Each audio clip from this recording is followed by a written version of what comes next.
किती पावडर करताना कपडे घालताना आरडाओरडा करत नाही, पण तेच मूल कुणीतरी त्याची चड्डी खेचली किंवा फ्रॉक ओढला तर ते मूल ओरडतं, आई ग शी घाण बोलतं. का बोलतं? कारण त्या मुलाला तो स्पर्श कळतो म्हणून ते मूल ओरडत असतं. त्याला कळतं की चांगलं काय वाईट काय, आणि त्या स्पर्शामुळे ते मूल ओरडत असतं. बघा आता हे मूल थोडंसं मोठं सांगितलं, त्याच्यापेक्षा पण लहान मूल घेऊया. 2.5-3 महिन्याचं मूल घेऊया आपण. 2.5-3 महिन्याचं मूल जर कोणी घेऊन आलं आपल्याकडे, असं विचारलं की तेवढ्या वेळापुरता असतो आणि मग थोड्या वेळाने त्याची एक्सप्रेशन बदल असं करायला लागतं. करतं ना, आणि मग तीर भुकाट बसरतं का? कारण त्याला कळतं की हा स्पर्श माझ्या आईचा नाही, हा स्पर्श माझ्या बाबांचा नाही, हे त्याला कळतं. आणि म्हणून ते बाळ सांगतं की मला तू नकोस. तर मुली ज्या आहेत त्या मुलींना ज्या गाजावाजा का होतो, सांगा बरं का होतो गाजावाजा? कारण त्या मुलींना एक असं निसर्गाचं वरदान आहे की मुली ह्या आई बनतात, माता बनतात. हे एक वरदान असल्यामुळे त्यांच्या चारित्र्याला विशेष असं महत्व दिलं गेलेलं आहे. तुम्ही म्हणजे कुठच्याही महिलेने की जिच्यावरती अत्याचार होतो आहे, तिला त्रास होतोय, तिला असुरक्षितता वाटते, तिच्या घरामध्ये काही प्रसंग घडतायत, तर त्यामुळे जर तिला असं वाटत असेल, असुरक्षित वाटत असेल, ती कोणाशी बोलू शकत नाहीये, परंतु ती दामिनीला फोन करू शकते. 10 ते 15 मिनिटात दामिनी तुमच्या इथपर्यंत पोहोचतात आणि तुम्हाला न्याय मिळवून देण्याचं काम करतात, तुम्हाला संरक्षण देण्याचं काम करतात, तुमचे विचार ऐकून घेऊन तुमच्यापर्यंत पोहोचण्याचं काम करतात. तुम्ही तसं नाही. जरी वयोवृद्ध लोक असली आणि वयोवृद्धांना जरी असा काही त्रास झाला, त्यांना काही असुरक्षित वाटलं, रस्त्यातनं जाताना एखाद्या वयोवृद्धाला एखादा कोणी लुटत असेल, त्याच्या हातातलं एखादं गाठोडं असेल, पैशाचं असू दे किंवा सामानाचं असू दे, घेऊन जात असेल कोणी, तात्काळ त्यांनी फोन करून जर जागरूकतेने जर फोन केला तर ह्या दामिनी, बीट मार्शल, पोलीस तर तुमच्या सदैव पाठीशी आहेत, पण यांची स्पेशल नियुक्ती तुमच्यासाठी केलेली आहे. कालच येता येता रस्त्यामध्ये आम्ही महाडला थांबलो होतो. आमच्या बाजूला एक कुटुंब बसलं होतं. 2 मुलं होती कॉलेज गोईंग, एक मुलगा होता स्कूल गोईंग, शाळेत जाणारा, असेल 5वी-6वी. हातात मोबाईल घेऊन बसला होता आईचा. सगळेच जणांच्या हातात मोबाईल होता, आईच्या हातात पण दुसरा मोबाईल होता. प्रत्येक जण टुकटुक टुकटुक करत होता. काय पाहिजे रे? अगं कॉफी सांग. चालेल. काय पाहिजे रे? काय पण मागो. चालेल. लक्ष इथे. काय हवंय तिथे लक्ष नाही, तर लक्ष इथे. आणि तो मुलगा माझ्या शेजारी बसला होता. त्याचं दुर्दैव असेल ते. माझ्या शेजारी तो बसला होता. तो मुलगा काय करत होता माहितीये? त्यांनी फेसबुक ओपन केलं होतं आणि फेसबुक वरती तो प्रोन व्हिडिओ बघत होता. प्रोन म्हणजे अश्लील व्हिडिओ बघत होता. अश्लील व्हिडिओ ओपन करत होता. त्याला मध्ये जाईन विचारलं, काय रे काय करतोस? त्यांनी फटकन साईड बदलली. काय नाही ग, अगं फोटो अपलोड झालेत का बघत होतो. बघा, कोणी पाहत नसलं, शेजारी कोणतरी पाहतच आहे. पाहिलं नाही तो मुलगा काय करत होता? मी जरी पाहिलं नसतं तरी पाहणारा तो आहेच ना, त्याला दिसतच आहे ना. आज एवढ्या लहान वयात हा मुलगा हा व्हिडिओ पाहतोय, कुणीही दाखवत नाहीये त्याला, तो पाहतोय. उद्या त्या मुलाचं काय होईल सांगा. मोबाईल मध्ये वरची साईड खालची साईड ओपन करणं हे त्यांना जमतं, मग त्या आईला का नाही जमत? बघा, रेडिओवरती FM वरती एक जाहिरात लागते. एक जाहिरात आहे, ए बाळा मला जरा दाखव रे, काकीने US वरनं फोटो पाठवले, मला बघायचे, मला बघता येत नाही, जरा मला डाउनलोड करून देतोस का? ए थांब ग आई, मला आता पिक्चरला जायचंय. आता कुठे बघतेस, नंतर देईन मी तुला. त्या आईने प्रयत्न केला नाही. त्या आईने प्रयत्न केला नाही, तिचा निष्काळजीपणा म्हणून तिला बघता आलं नाही. त्या मुलाने आईला का नाही दाखवलं? कारण जर आईला कळलं तर आईला समजेल की पुढे मुलगा काय बघतो. मी माझ्या आयुष्यामध्ये हेच केलं. जी नवीन नवीन टेक्नॉलॉजी येत गेली त्या टेक्नॉलॉजीचा मी स्वतः अभ्यास करत गेले. मुलांना माझ्या आधी कळत होतं, परंतु मी त्यांच्या बरोबर शिकत होते. मीही प्रत्येक साईट बी साईट ओपन करून बघत होते आणि त्यांना गोष्टीच्या माध्यमातून सांगत होते.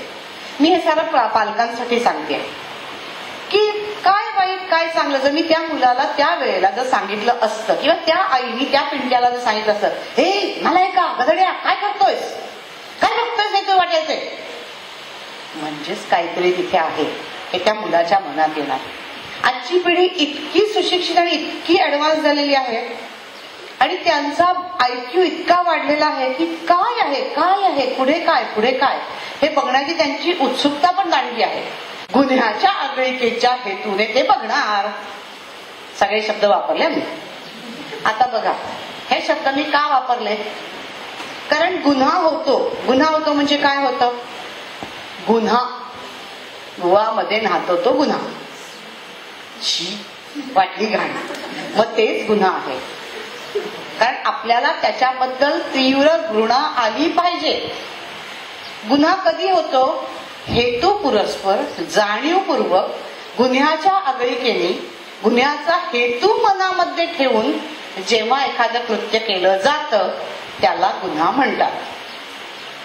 मग कधी कधी असं होतं की वैवाहिक स्त्रिया असतात किंवा तरुण मुली असतात, त्या एखाद्या भीतीपोटी एखादा मुलगा किंवा एखादा पुरुष त्यांना अशी धमकी देतो, बघ कक कक किरण, तू मेरी नहीं हो सकी तो किसी और की भी नहीं हो सकती, असं सांगतात. येड लागतं, येड लागलं ग बाई, येड लागलं. मग ते येड पण लागतं. मग कधी कधी त्याच्यात भीती होते, सारखं बघितलं जातं. तो मुलगा तुमच्याकडे बघतो हे तुम्हाला कसं कळतं, अगं बाई अगं बाई. मग असं असं होतं, असं असं होतं. दुसऱ्या दिवशी लिपस्टिक येते, तिसऱ्या दिवशी क्लिपा येतात, मग ओढणी हळूहळू सरकायला लागते, होतात ना सगळं. मग असे केस फिरतात, होतात ना. मग तो मुलगा अधिक अधिक अधिक अधिक 4 पावलं पाठी असतो, तो 2 पावलावरती येतो आणि आपल्या सारख्या मागे बघण्याने तो बरोबरीला येतो. आणि त्याच्याकडे असं परत बघितलं किंवा असं बघितलं की तो लगेच गळ्यात हात घालतो. गळ्यात हात घातल्यानंतर पुढचे कृत्य सुरू होते. पहिलं उत्सुकता असते, खूप गंमत वाटते, नवीन काहीतरी शिकल्याचा आनंद मिळतो आणि त्या आनंदापोटी आपण तिथे वाहत जातो. हे करत असताना नवीनच खेळ सुरू झाले है ना. बघा, असं नंतर काय अशी तोंड करायची, टक फेस, मग सेल्फी, मग तो आणि ती सेल्फी, मग ती आणि तो सेल्फी, गळ्यात गळे सेल्फी, पुढचं सगळं सेल्फी. आणि मग एक दिवस असा उजाडतो की त्या वेळेला गरगरायला लागतं, मळमळायला लागतं आणि सत्याची जाणीव होते. सहन होत नाही, सांगता येत नाही, कोणाला सांगता पण येत नाही. त्या आईला पण सांगता येत नाही काय होतंय मला ते. असेच दिवस जातात. काय होते, अगं काय तो वेळा अभ्यास वाढलाय, नुसतं काही सुचतच नाही, रात्र रात्र अभ्यास, अजिबात अभ्यास नसतात, पुस्तकं उलटी असतात. हा सेल्फीचा अभ्यास असतो, सेल्फीनी घडवलेला अभ्यास असतो. कोणीतरी एका गुरुनी दिलेली ही विद्या असते, आपले गुरु नाहीत. मारून टाकू, आली भीती. मग त्या भीतीपोटी एक असं राजकारण जन्माला येतं की त्या ह्याच्यातनं असा एक विषय निघतो. राजकारण म्हणजे आपलं शेका, काँग्रेस, शिवसेना तसं नाही. एक असा विषय निर्माण होतो की काय झालं, मग ह्या मुलाला गुंतवायचं. त्यातून तो मुलगा श्रीमंताचा असला तर तो मुलगा तो सांगतो, नाही मला काही जमणार नाही, तो पण सांगतो, कारण त्यांनी हा खेळ केलेला असतो. कुठच्याही मुलाला आपल्या बरोबर अगोदर सेल्फी काढून आपल्याशी संबंध ठेवणारी बायको पत्नी म्हणून, बाई पत्नी म्हणून नको असते. कुठच्याही मुलाला नको असते. गर्लफ्रेंड चालते, पण माझी बायको ही धुतल्या तांदळासारखीच असली पाहिजे. बरोबर आहे ना, धुतल्या तांदळासारखीच असली पाहिजे. मग त्यावेळेला तोही नकार देतो. मग तो जर तसाच काही वजनशीर असेल तर हे आई वडील पण ठरवतात. मग त्यांना 4 डोकी ठरवतात, सांगतात गुतवा, नाव टाका, बापाचं पण टाका, त्यांचं पण टाका, असं करत करत नावांची यादी वाढते आणि मग गुन्हे दाखल होतात. सांगा बरं मुलीनं, गुन्हा इथे कोणाच्यामुळे झालेला आहे? कोणामुळे झाला? स्वतःमुळे. तूच तुझ्या जीवनाचा खरा शिल्पकार. बरोबर आहे ना? तुम्हाला कोणी सांगत होतं का? आई वडिलांनी सांगितलं का की जा त्या मुलाबरोबर फिर, सेल्फी काढ, अमुक अमुक कर, तमुक कर? सांगितलं होतं का? मोटरसायकलवर डोळे बंद करून फिर, फक्त डोळे उघडे ठेवून सगळं बंद कर, फिर, सांगितलं होतं का? आई वडिलांनी सांगितलं होतं का? नाही. त्याच्या आई वडिलांनी सांगितलं नाही, तुमच्या आई वडिलांनी सांगितलं. परंतु हे सगळं तुम्ही केलं, एका हव्यासापोटी केलं. कुटुंबियांना, तुमच्या कुटुंबियांबरोबर तुमच्या समाजाला, तुमच्याबरोबर समोरच्या समाजाला, समोरच्या कुटुंबियाला, समोरच्याला, सगळ्यांना भोगावे लागतात. तुमचं भविष्य कोण घडवतात? शिक्षक घडवतात? आई वडील घडवतात? कोण घडवतं? तुमचं भविष्य तुम्ही स्वतः घडविता, स्वतः घडवता. आम्ही सगळे जी लोक आहोत, शिक्षक आहोत, आई वडील आहोत किंवा कोणी मार्गदर्शक असतील, हे काय करतात? तुम्हाला भविष्यासाठी घडवतात. तुमचं भविष्य तुम्ही घडवता. तुम्हाला जर सांगितलं की हा दारूचा प्याला आहे, पिऊन टाक, प्याल. पण तेच जर तुम्हाला सांगितलं रेव पार्टी आहे, पार्टीमध्ये सगळेच जण असं करतायत, किती मजा, कोक काय सगळे पितात, समथिंग डिफरंट, चला करूया, मग तुम्ही प्यायला. कोणी घडवलं भविष्य? तुमचं तुम्हीच घडवलं ना. मग तुमचं भविष्य तुमच्या हातात असताना तुम्हाला माहित नाही मासिक पाळी येते. माहिती आहे ना सगळ्यांना? माहिती आहे ना? सगळ्यांना येते, पुरुषांना पण येते आणि बायकांना पण येते.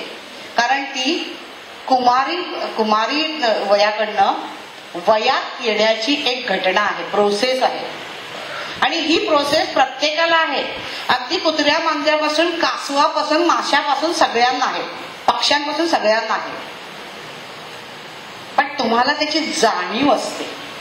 तुम्हाला कळतं की ह्यामुळे मूल जन्माला येऊ शकतं.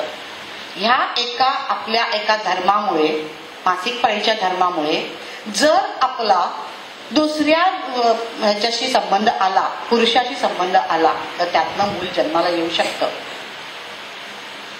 ह्याची जाणीव प्रत्येकीला आहे. मी ठामपणे म्हणेन आहे. अजिबात तुमच्याकडनं ऍडमिशन घेणार नाही. आर्ग्युमेंट मध्ये सांगेन की हे आहे जाणीव. का सांगा? कारण तुमच्या लेसन मध्ये आहे, तुमच्या धड्यांमध्ये पण तुम्हाला दाखवलं आहे की मूल कसं जन्माला येतं. आहे की नाही सांगा? सायन्स मध्ये आहे की नाही तुम्हाला? मग तुम्हाला कळतंय ना? लहानपणापासून तुम्हाला तुमची आई हे सांगतेच ना, हे जरा लांबच दादा बसणं, कळतंय की नाही? काही सांगते ना. दादा तेव्हा वाईट असतो का?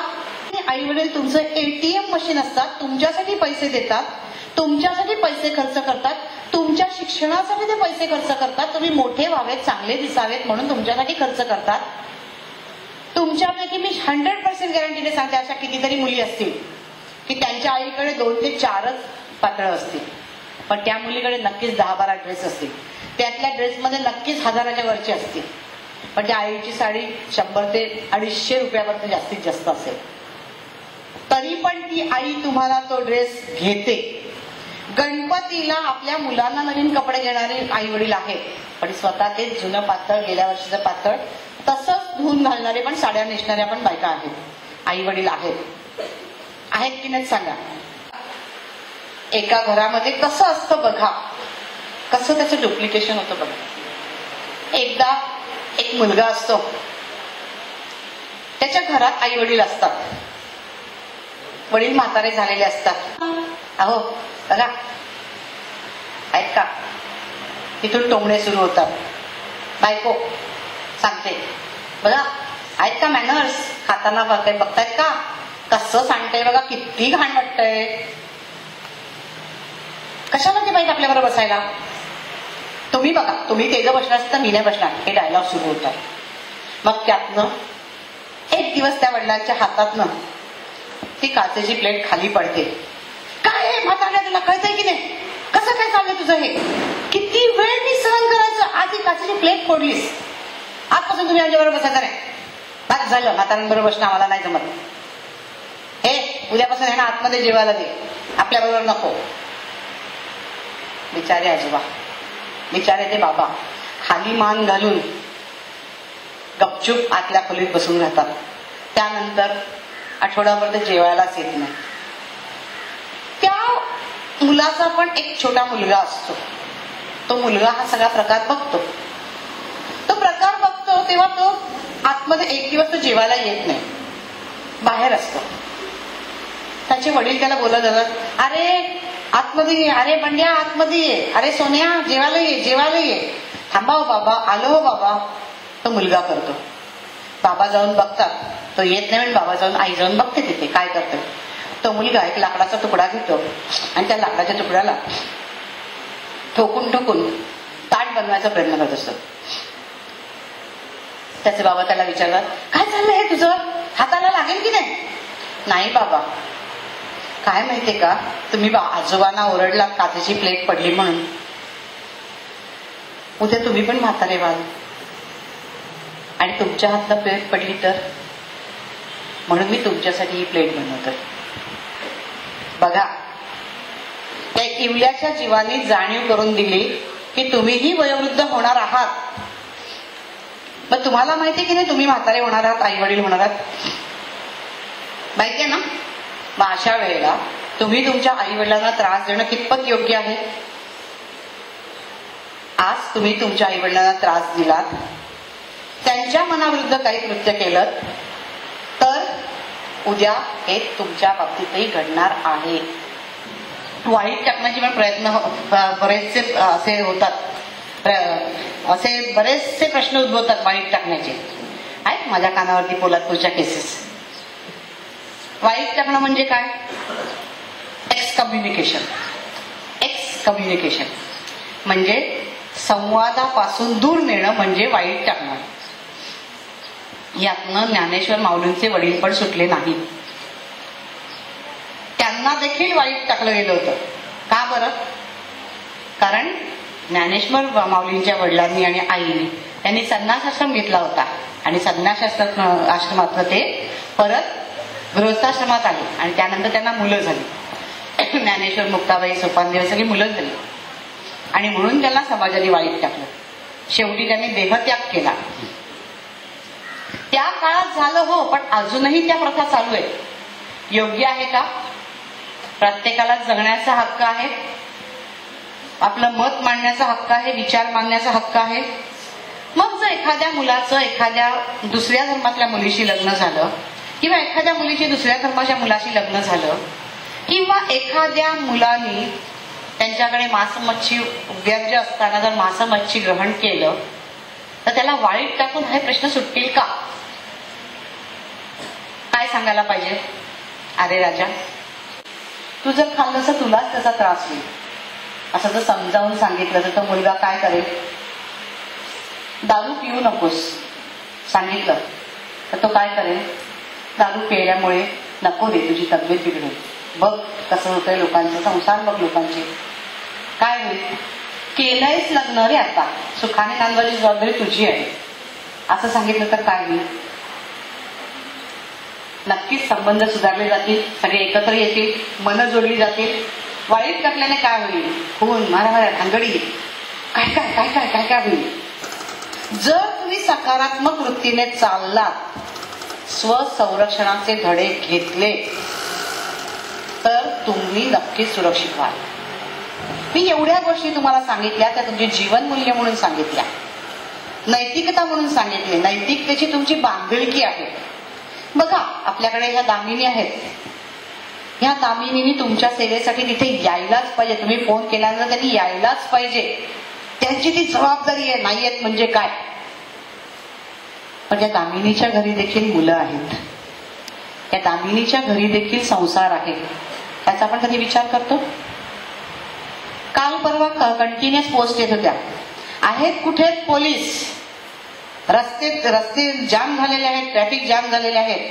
पण मी नक्कीच या एरियातल्या पोलिसांचं कौतुक करेन की आम्ही अलिबाग पासून इथपर्यंत आलो, कुठेही जाम झाला नव्हता.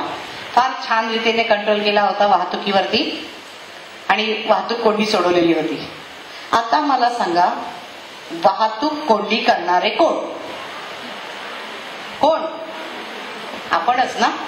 का पोलीस करतात? हा इथे गाड्या लावतात, शिट्या मारतात, करतायत. पोलीस कधी शिटी मारतो?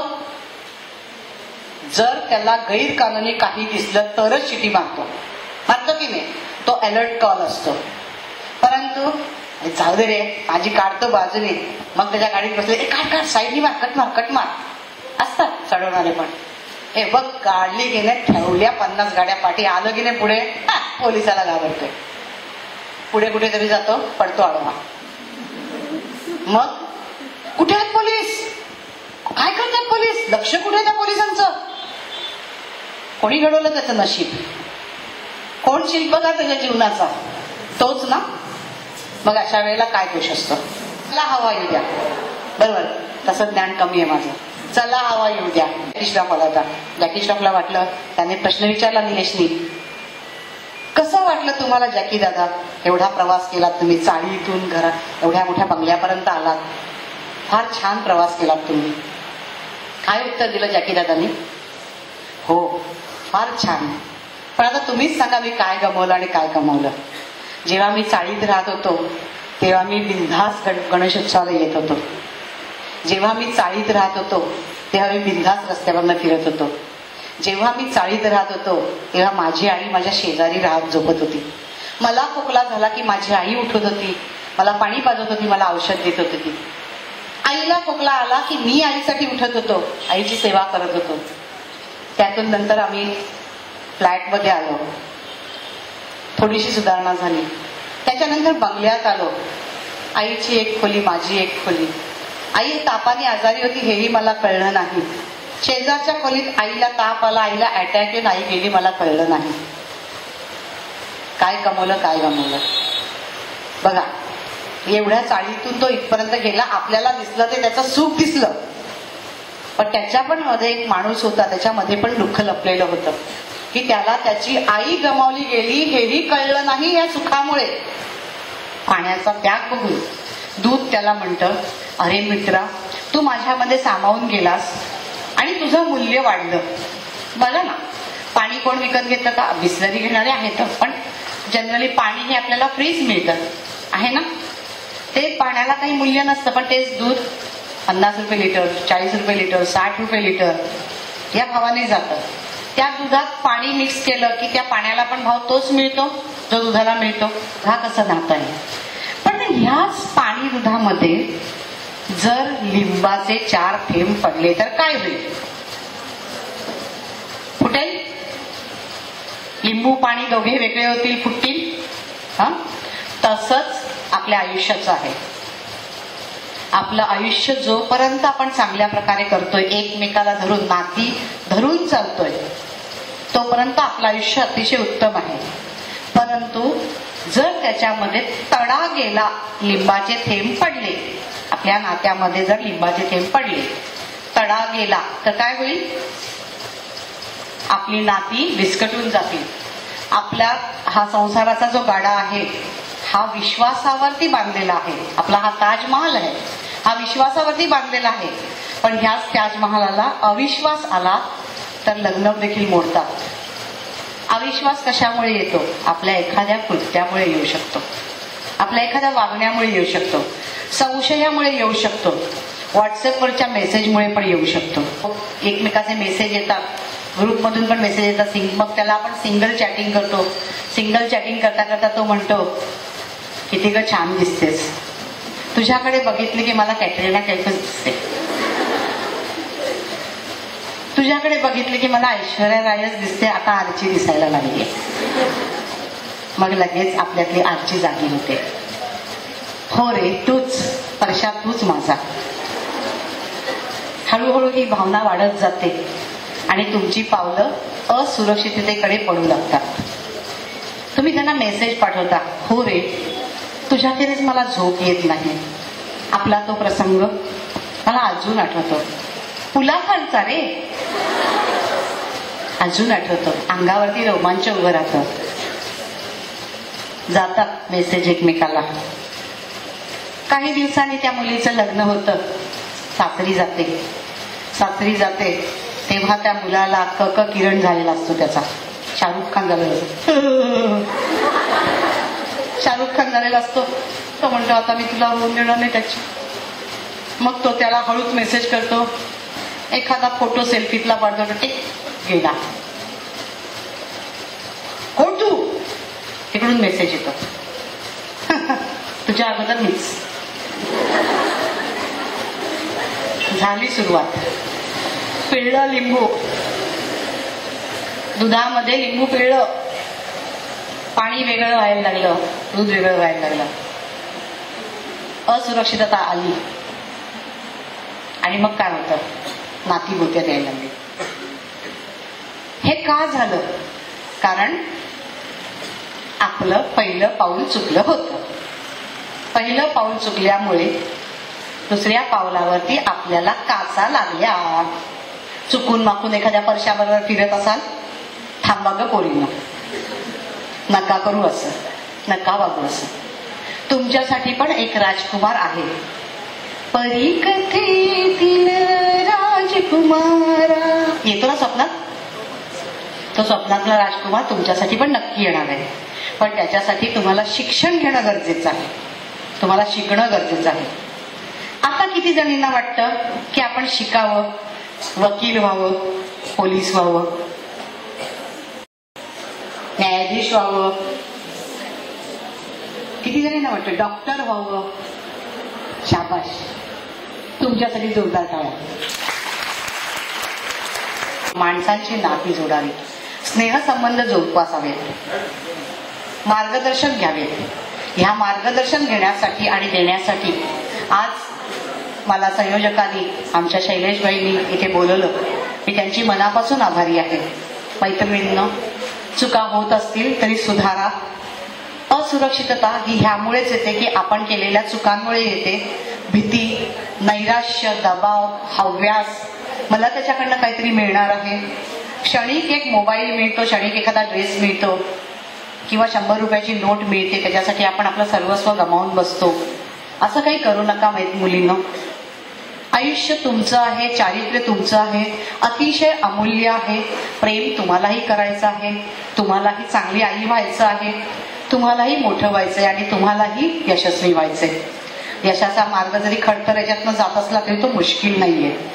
इम्पॉसिबल मध्येच म्हटलंय, IMPOSSIBLE, आय एम पॉसिबल. आहे ना इम्पॉसिबल मध्ये सगळं शक्य?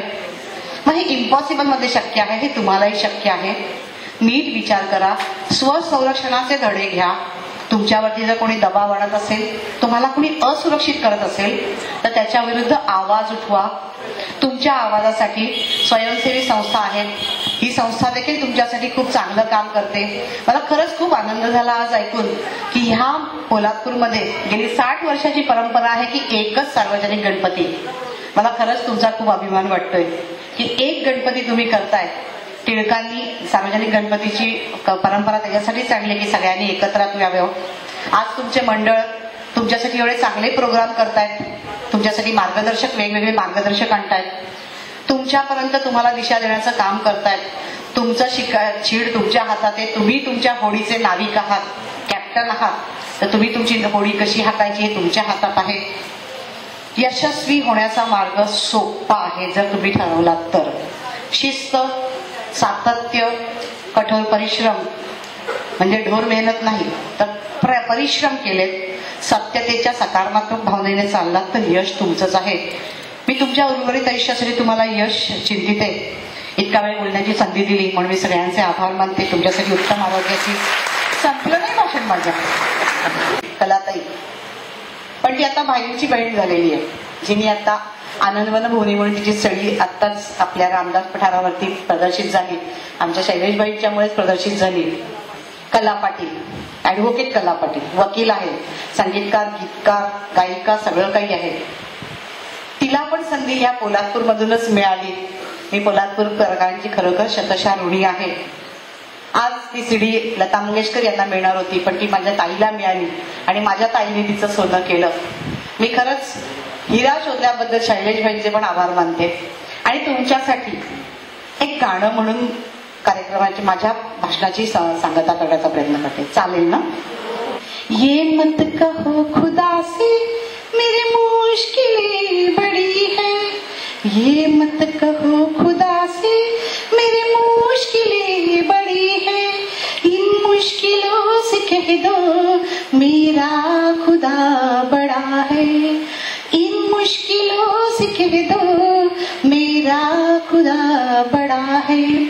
आती है आंधियां तो खैर उसका करे तुम कदम, आती है आंधियां तो खैर उसका करे तुम कदम, तूफान से तो लड़ने खुदा ने तुझे चुना है, लाएगी रंग मेहनत आखिर तुम्हारी एक दिन, लाएगी रंग मेहनत आखिर तुम्हारी एक दिन, होगा विशाल तरुवर वो बीज जो गड़ा है, होगा विशाल तरुवर वो बीज जो गड़ा है। ये मत कहो खुदा से मेरी मुश्किलें बड़ी है, इन मुश्किलों से कह दो मेरा खुदा बड़ा है, मेरा खुदा बड़ा है, मेरा खुदा बड़ा है। आसमां के नीचे हम आज अपने पीछे प्यार का जहां बताते चले, कदम के निशान बनाते चले। आज माझी पावलं मी इथे टाकलेली आहेत, माझे विचार तुमच्यापर्यंत पोहोचवण्याचा प्रयत्न केलेला आहे।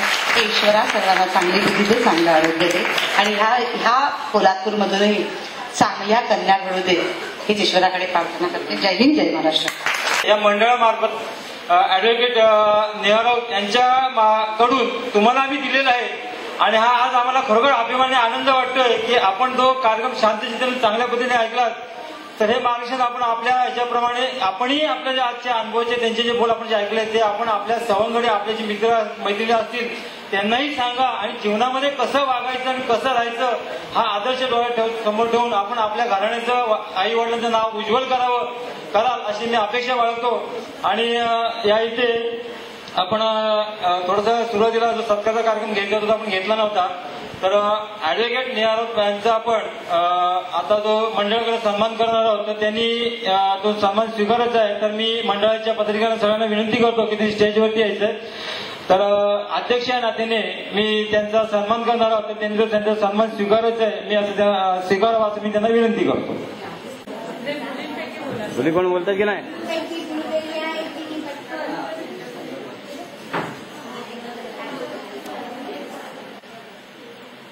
ओके, धन्यवाद। आणखी आनंद दिवाळीत होईल तर आपल्यापैकी कोणी असेल तर त्यांनी सोयीचे निर्णय मांडावं, आपण थोडासा वेळ देतो आणि नंतर पुढची प्रोसेस करू। खूप भाग्य समजते मी स्वतःला की नेहा मॅडमचे विचार आम्हाला ऐकायला मिळाले, खूपच चांगलं मार्गदर्शन केलं आणि आयुष्यात सगळ्यांनी असा आदर्श ठेवावा, आदर्श असावा तर नेहा मॅडम सारखाच। आणि तुम्हाला आयुष्यामध्ये कुणाचाही आदर्श ठेवायचा असेल, मार्गदर्शन हवं असेल तर त्यांच्या या भाषणातील प्रत्येक विचार तुम्ही मनात ठेवले पाहिजे। एवढंच मी बोलेन आणि जास्त काही बोलणार नाही।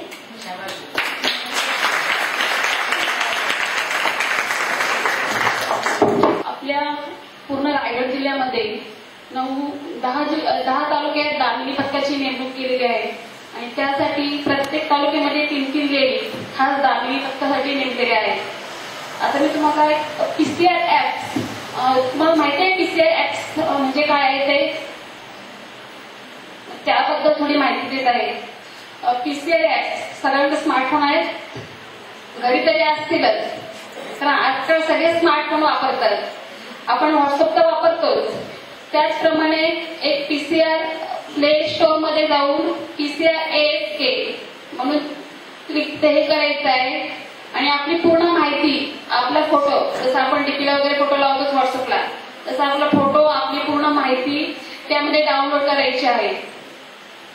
त्यामुळे तुम्हाला पीसीआर ऍपचे तर तुम्हाला फायदे सांगते।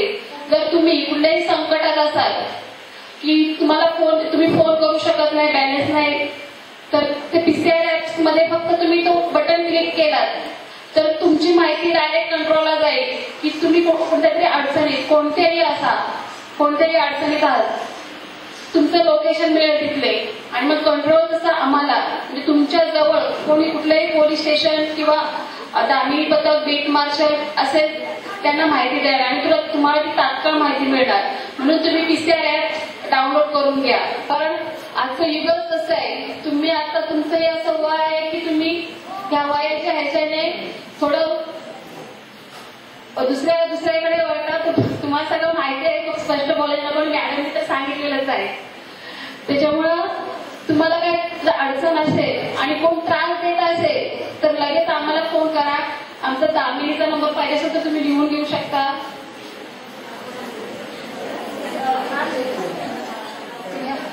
9143-020-124.